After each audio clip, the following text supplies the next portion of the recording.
being here again with us today to talk about Anonymously Iran. So let's start there. Why is the show called Anonymously Iran? Our number one mission was to help the artists in Iran, and that means also to keep their safety as a number one priority.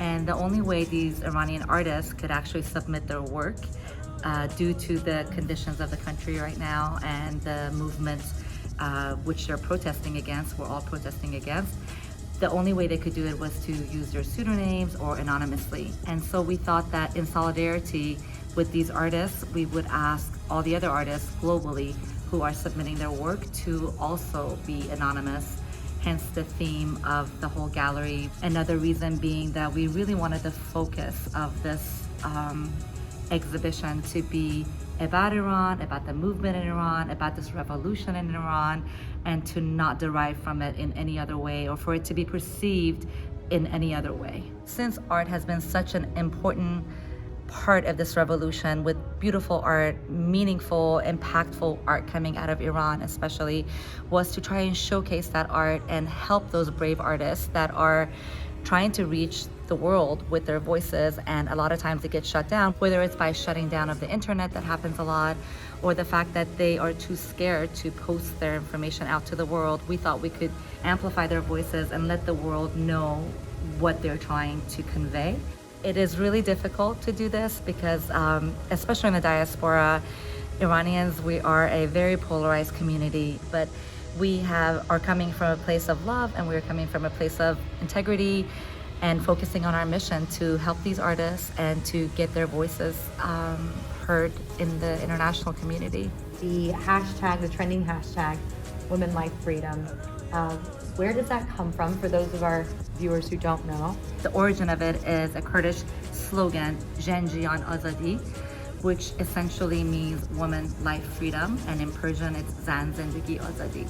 And from the beginning of this movement, since the murder of Mahsa Amini, which is also one of our bigger hashtags, sadly because it's sad, but gladly because it's worldwide well known.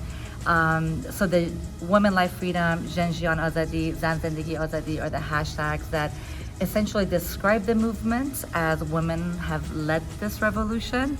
And fortunately, the world is getting to know this movement by these hashtags. And we are ever so grateful for the Kurdish slogan, and not just as a slogan, but for their participation and their bravery in this movement.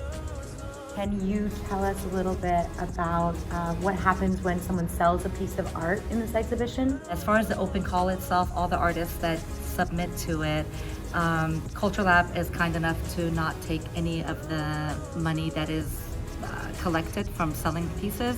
So 50% will go to the artists, but in lieu of any gallery fees, the other 50% will go to an organization that will essentially help the people in Iran in some way or help the movement. Now, how we'll pick these organizations is that the organizers are vetting several organizations, and we are going to leave it up to the accepted artists to choose their top 3 favorites, and the money that is collected from these sales will be split amongst these 3 organizations evenly. So let's talk a little bit about your origin story and why Culture Lab. I am lucky enough to be a resident of the community that Culture Lab so lovingly serves. Early on in the revolution in October, we needed a rehearsal space for a performance protest, and I came here to speak to the director, very emotional, and basically asked, what can I do to get this rehearsal space? And he offered to lend us the space for the protest performance rehearsal. And I think when you saw this rehearsal for yourself with your own eyes, I think you guys were a bit moved, and so you were open to continuing this conversation of trying to explore what else we could do to help the Iranian people, because this is a human rights issue, and the fact that this is the first woman-led revolution in our lifetime, if maybe ever, I think you thankfully understood the importance of it, and we could not be more grateful for your generosity to open your doors to our community, to work with us in this loving way, and the fact that your generosity will just speak for hopefully decades, at least through us it will. We're ever so thankful for your help. Thank you again for taking time out of your day to speak with us about this upcoming exhibition. We're very excited here at Culture Lab. Community, we hope you will come out and join us on the 9th of February for this opening reception of this going to be truly moving exhibition. We'll see you there.